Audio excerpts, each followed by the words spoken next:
네, 안녕하세요. 네, 오늘 또 인사드립니다.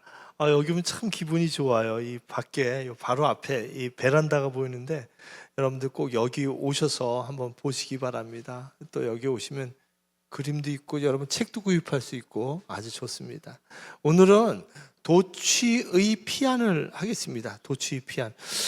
우리 지난 시간에 대단했죠. 구라중화하고 거미. 정말 대단한 시입니다. 여러분 제가 말을 그렇게 조리 있게 못했지만 꼭 한번 영상을 한번 보시고 또 책과 함께 보시면은 구라중화하고 거미가 얼마나 위대한 시인지 보실 수 있습니다. 이 책하고 좀 다른 얘기를 하죠. 그리고 오늘은 도취의 피안을 하려고 합니다.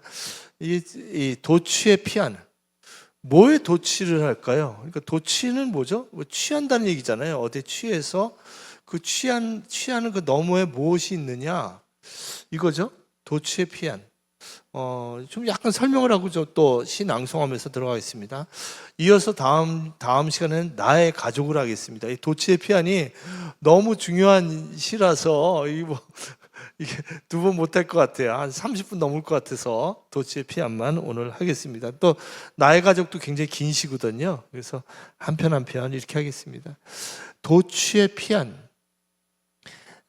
내가 사는 지붕으로 흘러가는 날짐승들이 울고 가는 울음소리에도 나는 취하지 않으련다. 근데 이 시를 썼을 때는 이제 그 마포구 쪽으로 이제 가서 시골이죠. 시골에서 그 지붕에 이렇게 새들이 날라오고 이런 겁니다. 근데 중요한 것은 뭐냐면요. 여기 나는 취하지 않으련다 이 구절이에요. 그러니까 이거는 김정희 술 좋아했습니다. 근데 술 좋아하고 뭐 취하시기도 하고 문짝을 뭐 부시기도 하고 그랬다 그래요. 사모님이 문짝을 부시기도 하고 그랬다고 그러는데 취하지 않으련다. 이때는 그냥 단순히 어떤 금주 선언이 아니죠. 금주도 하셨어요. 우리 여기 문학관에 가시면은 금주 그다음에 금연 그다음에 금다라고 써 있어요. 금다라고. 금다는 뭐냐면 차를 마시지 말자. 근데 그건 뭐냐면 다방에 가서 그냥 예전에 종일 죽치고 앉아 있었거든요. 그래서 저희 김시영 문학관에 가면 그 메모가 있습니다. 벽에다 붙여놓던 메모. 금연, 금주, 금다. 그러니까 옛날 이제 전화가 없으니까 명동에 뭐 은성다방이니 이런 데 가서 뭐 성림다방이 이런 데 이제 어느 작가가 어느 다방에 있는 줄 아는 거예요. 그러면 현대문학사 이런 데서 전화가 오면은 다방에 연락이 이제 거기로 가는 거예요. 그러니까 청탁을 받으려고 작가들이 우편도 정확히 전달이 안 되고 또 시간도 걸리고 그러니까 종일 죽치고 앉아있는 작가들이 많았어요. 그래서 이제 금다라고 쓴 거죠. 금다는 차를 마시지 말자가 아니라 다방에 가서 종일 있지 말자 이런 표현을 한 겁니다. 근데 이제 무엇인가 취하지, 그러니까 좋지 않은 어떤 그 절망에 취하지 않고 이런 것이죠. 그 절망에 취하지 않은 피안, 그 너머에 무엇이 있는가 그죠. 그 너머에는 어떤 세계가 있는가, 우리가 취하지 않을 때 어떤 세계가 있는가, 이런 얘기를 이제 하려고 하는 것이죠. 이런 상상을 하시면서 읽으면은 참 좋은데, 도취의 피안의 제목만 좀 한번 얘기를 한번 넘기겠습니다.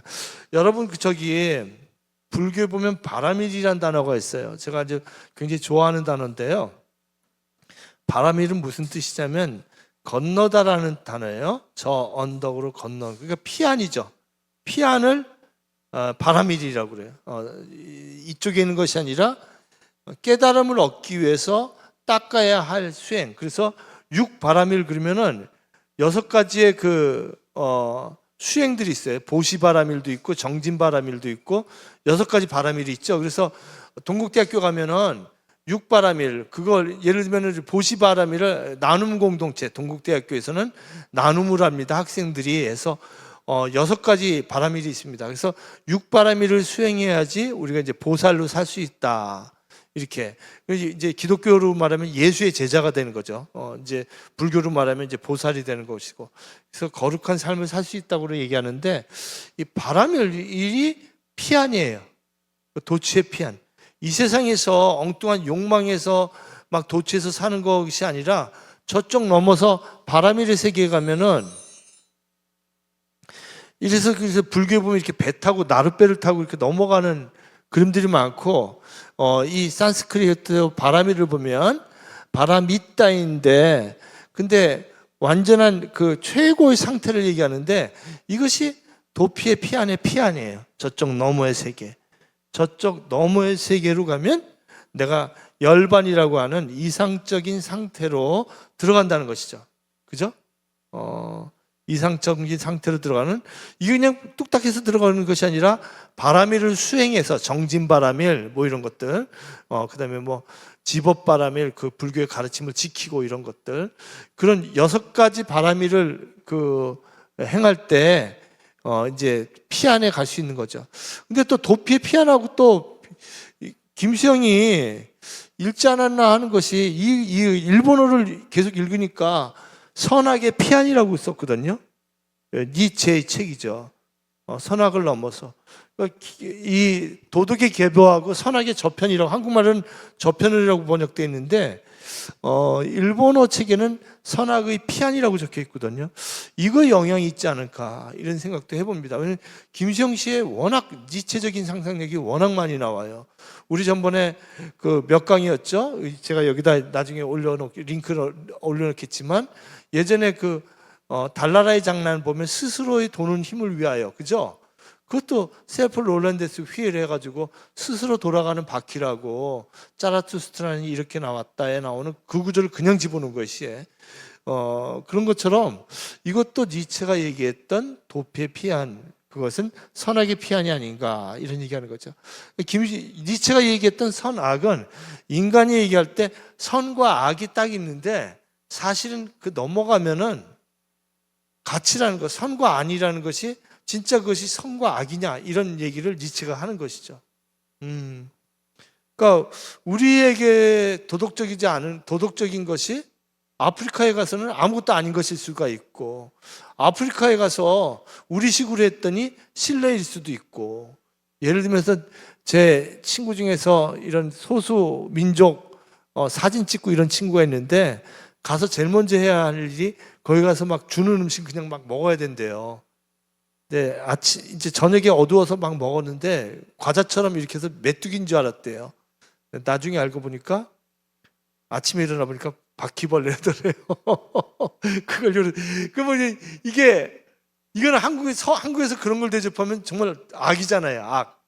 정말 악인데 그쪽에서는 대접한 거예요. 맛있게 여러 가지 먹을 것이 없어서 그런지 모르지만. 그래서 이제 이 니체가 얘기하는 선악의 피안이라는 것은, 우리가 얘기하는 가치라는 것이 굉장히 우스울 수도 있다 이런 거죠. 그죠? 이 유럽이라는 기독교적 공동체의 가치가 다른 나라로 가면 다를 수 있다는 것이죠. 그래서 오늘 이 도치의 피안을 여러분 선생님한테 낭송을 제가 너무 자주 부탁을 해가지고 죄송해가지고 한번 선생님 읽어주시겠어요? 그래서 우리 선생님께서, 실장님께서 읽어주시겠습니다. 도치의 피안입니다. 류지연 본부장님께서 도치의 피안을 한번 읽어주시겠습니다. 도치의 피안.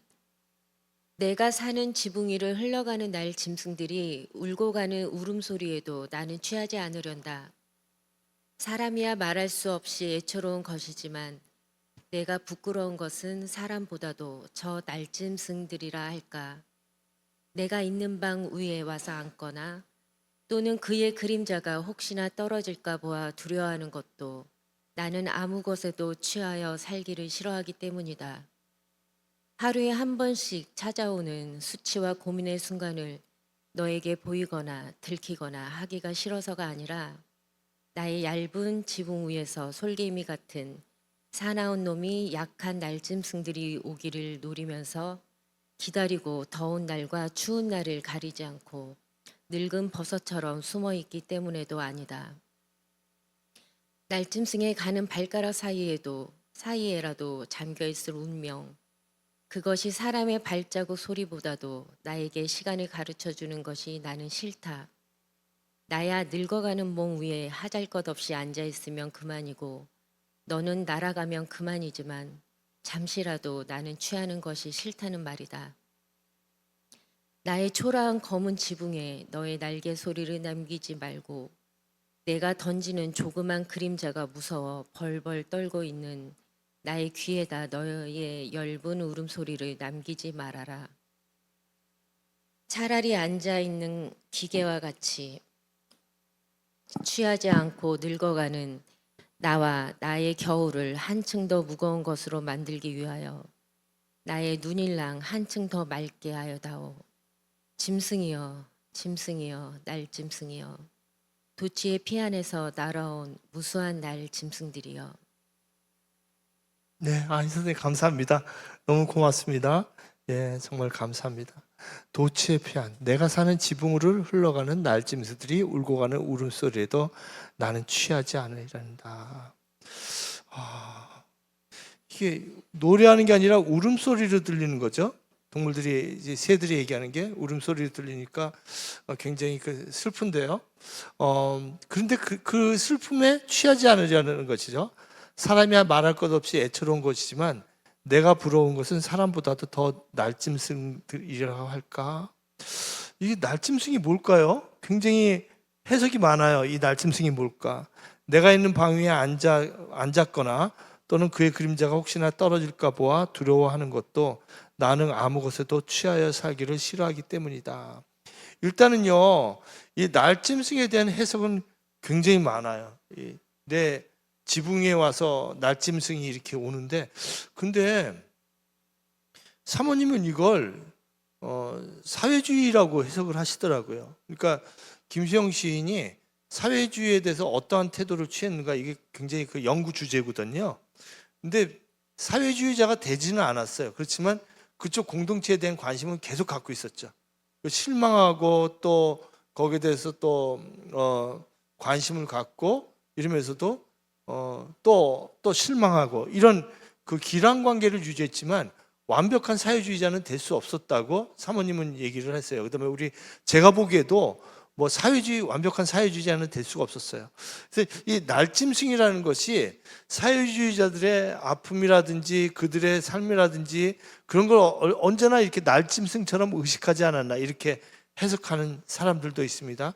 중요한 것은 취하여 살기를 싫어하기 때문이다. 이런 구절입니다. 취하여 살기를 싫어하기 때문이다. 이 구절인데요. 이런 구절들이 이제 비슷한 구절들이 이제 일개 나오는데요. 누가 무엇이라고 비웃든 나는 나의 길을 가야 한다. 애인이 벗들이 무엇이라고 비웃고 배관시하든 그것이 문제일 까닭이 없다. 누가 비웃고 배관시하더라도 김수영은 자기 길을 가려고 했던 것이죠. 여기서 보면 애인이나 벗들이나 친구들이 날짐승이 아니었을까 이렇게 생각할 수도 있어요. 주변 사람들이 자꾸 와서 김수영을 보는 거죠. 그때 김수영의 태도, 나는 어떻게 해야 될까? 근데 살다 보면 날짐승보다도 더 사나운 놈이 다가오기도 해요. 사나운 놈이 약한 날짐승들이 오기를 노리면서 기다리고 있어요. 이렇게 막 여러 가지 그 어려움이 있는데 여기서 그 어려우면서도 취하지 않겠다는 얘기가 나와요. 근데 그 취하지 않겠다는 얘기는 마비라는 단어랑 한번 생각해 볼 수가 있겠어요. 그러니까 마비되었다는 거, paralysis. 마비되었다는 게 제임스 조이스의 그 핵심어잖아요. 마비라는 단어가. 제임스 조이스 문학을 읽을 때 더블리너스, 더블린 사람들이 읽을 때는 꼭 마비라는 단어가 핵심입니다. 마비. 그러니까 더블린 사람들은 대단해요. 거의 한 750년 되죠. 영국 식민지로 살았던 게. 제가 1년에 한 번씩 저와 함께 이제 세계문학 기행을 다니는 분들이 계십니다. 한 30명 정도. 지난 12월에는 홋카이도에 갔다 왔는데 올해 12월 16일 날 7월 4일부터 8일까지 가나자와 윤봉길 의사 사형당한 곳, 지금 묘소가 있죠. 감회장한 묘소. 거기도 가고 오사카 그리고 교토 이렇게 가요. 근데 최준식인가 그 독립기념관 관장하고 제가 설명을 합니다. 제가 다니면서 그 지역 설명하고 이만열 교수님도 가요. 7월 4일부터 8일까지. 화요일부터 토요일까지인가 그런데 혹시 관심 있으신 분은 제 페이스북에 보면 연락처 같은 게 있습니다. 더블린을 제가 내년 정도에 가려고 해요. 그래서 혹시 관심 있으신 분은 연락 주시면은 더블린 사람들을 여기서 기회가 되면 더블린 사람들이 단편 소설이 15개거든요. 한 편 한 편 해석해야 돼요. 어마어마한 작품입니다. 그걸 한 번에 훅 읽고 더블린 사람들을 뭐 독서회에서 한 번? 그 말이 안 돼요. 그 한 편 한 편의 그 영어, 영문 단어, 그 단어에 속해 있는 것들이 얼마나 중요한지 모릅니다. 근데 그 더블린 사람들이 이게 뭐냐면 제임스 조이스가 봤을 때 아일랜드 사람들은 술과 거짓과 그다음에 아동성 애착족, 그다음에 성직 판매 이런 온갖 부정부패에 마비되었다는 거예요. 식민지 사람이 돼가지고. 그래서 카톨릭 신부들은 아이들 도착증에 걸려가지고 그 제임스 조이스가 자기 어릴 때 얘기를 썼죠. 그래서 그것이 이제 더블린 사람들인데 이때 그 제임스 조이스는 아일랜드 사람들의 비루한 도독사, 더러운 도독사, moral history, 그죠?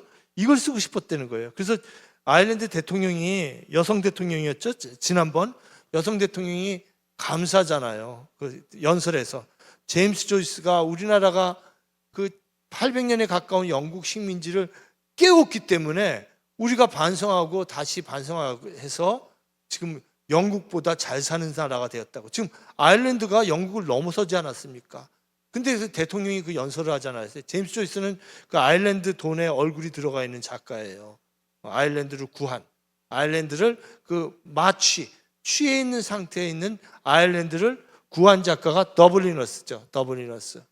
지금도 요 북아일랜드는 우리로 말하면 친일파만 사는 구역이죠. 오렌지, 국가가 오렌지, 노란색이고 축구팀도 그렇고 다른 나라예요. 우리처럼 아직까지 분단이 되어 있는데 뭐 왔다 갔다는 하지만 이 사람들은 우리로 말하면 친일파, 이 사람들 말하면 친영파들이 모여 사는 사람들이고 여기는 이제 이 더블린을 중심으로 해서 제임스 조이스처럼 식민지에서 독립을 요구했던 사람들. 이 제임스 조이스를 한국에 알린 사람들이 굉장히 많은데 대표적인 사람이 백석 시인이죠. 백석 시인이 제임스 조이스처럼 쓴 거예요. 똑같이. 제임스 조이스 영문과 졸업해서 기자로서 제임스 조이스를 알리면서 백석이 제임스 조이스가 그랬거든요. 이쪽 지역이 관서 지역이 그 아일랜드의 원래 언어가 살아있거든요. 그쪽 용어가. 그걸 소설에 많이 썼어요. 그래서 더블리너스를 읽을 때 그 아일랜드 사람들이 여기 사투리, 우리로 말하면 제주도, 전라도 말 이런 제주도 말이 사라질 위기에 있다고 그러더라고요. 어제 보니까요. 그 이제 젊은이들하고 이어지지가 않아서 그런 용어들을 살려서 쓴 거예요. 그래서 백석 시인이 그대로 제임스 조이스처럼 관서 지역의 언어, 그 사투리를 살려서 시를 쓴 것이 백석 시인의 시죠. 이 영국의 식민지로서 엄청난 고생을 했죠. 그래서 이 제임스 조이스가 더블린 사람들을 쓰면서 더블리너스 이때 영국 사람들이 얼마나 많이 사람을 죽였는지 한 4분의 1이 감자, 그 병균 있는 감자를 먹고 인구의 한 4분의 1이 사망하지 않았습니까? 대단하죠. 그러니까 그 당시에 그 썩은 감자 사건이잖아요. 영국에서 먹지 않는 병균 있는 썩은 감자를 넣어가지고 그게 이제 퍼져서 그거 먹은 사람들이 전염병이 돼서 죽는 겁니다. 한 20만 명, 10만 명 정도가 죽었다고 그러니까 그 더블리너 인구 중에 그 다음에 거의 한 4분의 1 인구가 감자 먹고 죽은 거예요. 그리고 4분의 1이 외국에 가서 노동자가 된 거죠. 그래서 미국만 예를 들면 와스프라고 잉글랜드 섹슨, 그러니까 영국, 그 아메리카, 그다음에 뭐 신교도 이런 그 화이트 앵글로 섹슨 프로테스탄트 이게 가장 중요한 세력들이고 여기에 푸어 화이트 와스프가 있고 그다음에 여기 아이리시가 있잖아요. 아일랜드 사람들은 아주 그 차별받는 혐오의 대상이에요. 그래서 여러분 카프카 소설 실종자나 아메리카 읽어보면 거의 아일랜드 노동자 얘기들이 많이 나오죠. 아일랜드 노동자들이 아주 그거 뭐죠? 따단 따다다단 따다다다다다다다단 그 영화 뭐죠? 타이타닉. 타이타닉에 나오는 주인공이라든지 그 밑창에 3등 칸에 있던 애들 아일랜드 얘기잖아요. 다 아일랜드 아이들. 그래서 이 아이리시들이 차별을 보고 그다음에 여기 이제 에이시아노, 라티노스, 네이티브 아메리칸스, 인디언들, 그다음에 맨 밑이 아프리칸 이런 차별을 받는 겁니다. 그래서 이런 그 이야기를 쓴 게 아일랜드 사람들이 수치받는 이야기를 쓴 게 이거잖아요. 그래서 15개의 소설이 있습니다. 그래서 어린 시절, childhood, adolescence. 이거 한국말로 청소년이라고 번역하면 안 돼요. 그러니까 왜냐면은 이 adolescence는 영어에 의하면 대학교 한 2학년 때까지 포함이 돼요. maturity가 이 어른이 되고 public life, Ivy Day in the committee room.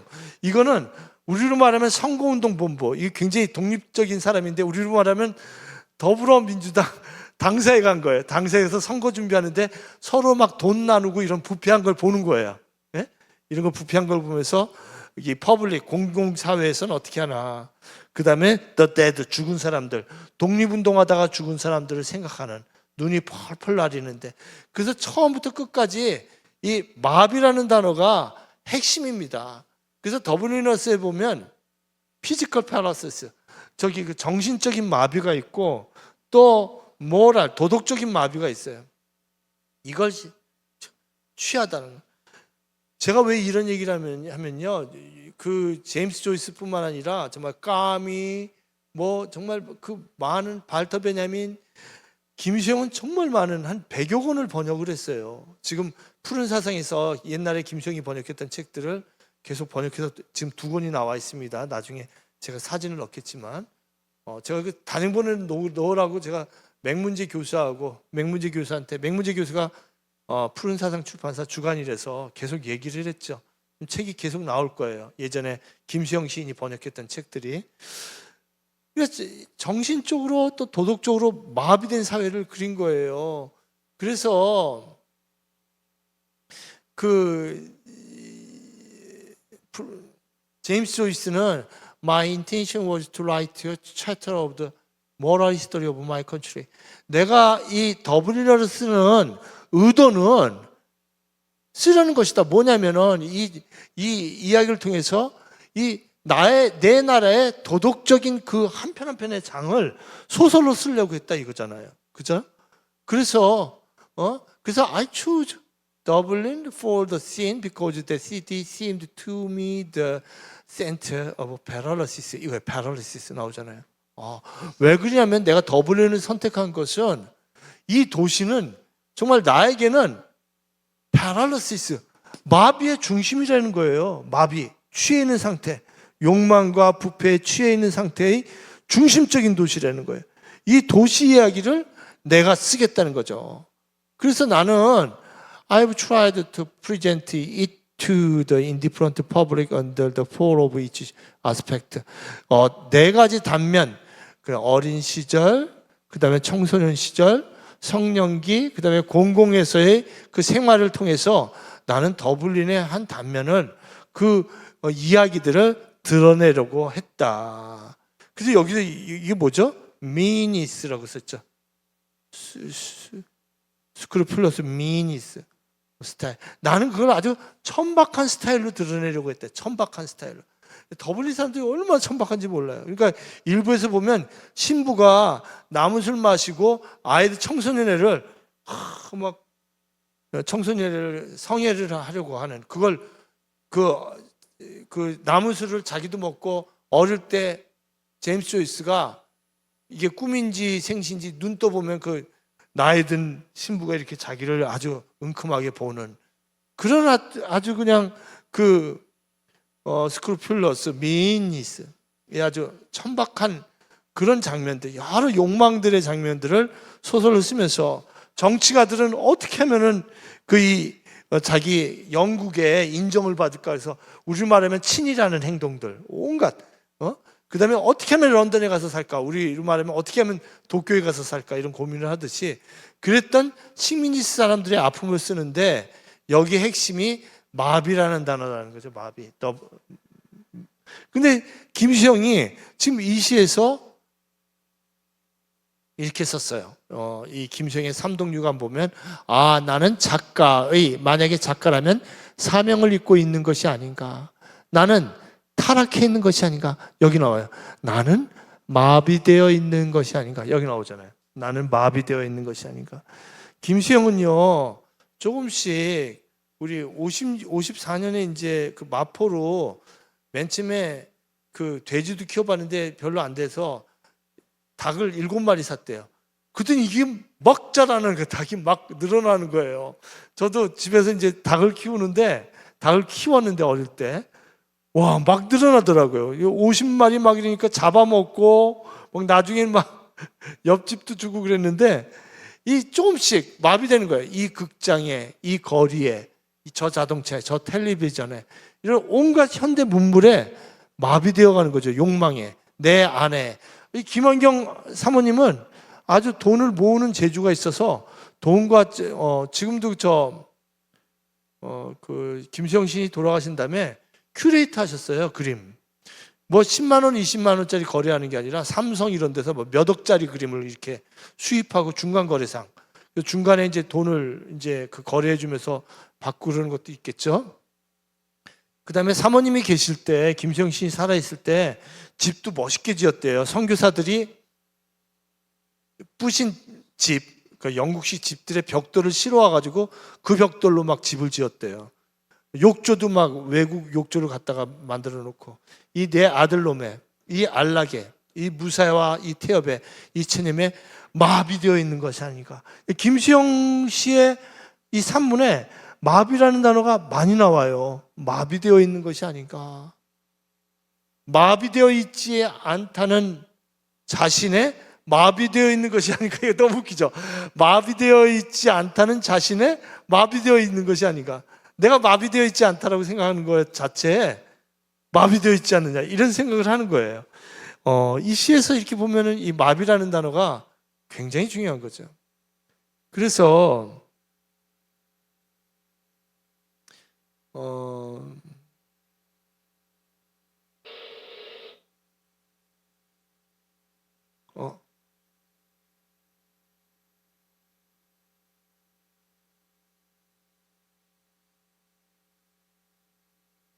잠깐 보겠습니다. 좀 빼야겠네요. 나중에 편집해서 잘라야겠는데 시가 안 따라왔어. 옮겨 놓는 줄 알았는데. 여기구나. 그래서 하루에 한 번씩 찾아오는 수치와 고민의 순간을 너에게 보이거나 들키거나 하기가 싫어서가 아니라, 그러니까 여기서 이제 날짐승은 친구라든지 아내라든지 김수영을 보는 인물로 보는데, 사모님은 이게 사회주의로 해석하기도 해요. 나의 얇은 이 지붕 위에서 솔개미 같은 사나운 놈이 약한 날짐승들이 오기를 노리면서 기다리고, 더운 날과 추운 날을 가리지 않고 늙은 버섯처럼 숨어 있기 때문에도 아니다. 외부의 어떤 사람들이 서로가 서로를 죽이고 이런 것 때문이 아니라는 거죠.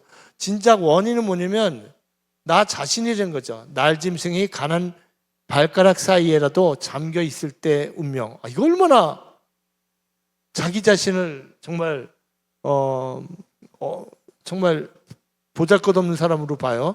날짐승, 비둘기라든지 날짐승의 발가락 사이에 잠겨 있을 정도의 존재라는 거죠. 내 운명이. 그것이 사람의 발자국 소리보다도 나에게 시간을 가르쳐 주는 것이 나는 싫다. 나야 늙어가는 몸 위에 하잘것없이 앉아있으면 그만이고, 내 영혼이죠. 여기서 나라는 것은 나야 늙어가는 몸 위에 그냥 거기에 있으면, 너는 날아가면 그만이지만 잠시라도 나는 취하는 것이 싫다는 말이다. 잠시라도 취하는 것이 싫어요. 나는 내가 할 일이 많아요. 내가 할 일이 많아서 취하는 것이 싫어요. 그래서 마지막 문장을 보겠습니다. 예.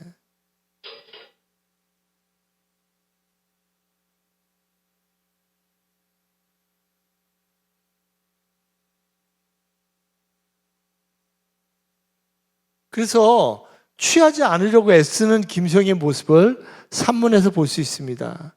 이런 보면은 54년 11월 24일 이 시 썼을 때 무렵이죠. 이상한 나 자신의 성장감을 의식하는 데서 오는 희열, 최고의 희열이다. 이거 굉장히 애를 쓰는 거예요. 지금으로 보면 정말 온갖 방법으로 공부를 하는 거죠. 저는 체험의 공부라는 것이 가장 크다고 생각하는데 시간이 오래 걸리지만 책에서 배우는 것보다 내가 체험으로 몸으로 체험한 것이 얼마나 중요한지 몰라요. 나의 머리 안에 많은 부분을 아직도 차지하고 있는 여자의 관심을 나는 없애야 한다. 오직 문학을 위하여서만 내 몸을 응결되어야 하고 또 그렇게 되리라고 믿는다. 정말 문학에 온 힘을 다해서 다른 것에 취하지 않고 문학에 취하려는 몸부림 같은 것을 볼 수 있습니다. 또 이런 얘기를 했어요. 오늘이 자랑이라면 프리스 다방에서 오래 앉아 책을 읽었다는 것이다. 내일은 오늘보다 좀 더 오래 앉아 있을 만한 인내심이 생겨야 할 터인데 이것은 강인한 정신이 필요하다. 오래 앉아 있자. 오래 앉아 있자. 제가 이 오래 앉아 있자 주의자입니다. 방법이 없어요. 저는 머리가 나빠서 그냥 오래 앉아 있습니다. 오래 앉아서 오래 앉아 있는 법을 배우자. 육체와 정신과 통일과 정신과 질서와 정신과 명석과 정신과 그리고 생활과 육체와 정신과 문학을 합치시키기 위하여 오래 앉아있자. 이것이 취하지 않는 김수영의 생활이에요. 아주 구체적으로 우리 김수영의 삶을 볼 수가 있습니다. 몸과 머리가 죽은 사람 모양으로 기운이 없어지고 생각이 죽은 기계같이 돌아갈 때를 기다려서 시작해야 된다. 이게 뭡니까? 생각이 죽은 기계같이. 그러니까 이거 지금 여러 가지 글을 쓰는 거예요. 저는 이 문장이 그대로 이해되거든요. 제가 막 활발할 때는요, 뭘 쓰면 제일 좋으냐면요, 소설 쓰면 제일 좋아요. 막 생각이 핑핑 들어갈 때. 단어와 온갖 것들이 들어가고, 그 다음에 제일 깨끗한 뭐 쓰냐면요, 논문하고 평론 써요. 근데 몽롱할 때는요, 시 써요. 저는 가끔요. 잠 안 오고 이럴 때 시 써요. 근데 기계 같은 때는 이거 뭘까? 기계 같을 때, 죽은 기계 같을 때. 단어 보면 내 생각이 없어야 돼요. 단어 보면 그대로 옮길 때. 이건 뭐냐면 번역할 때 이야기예요. 번역할 때.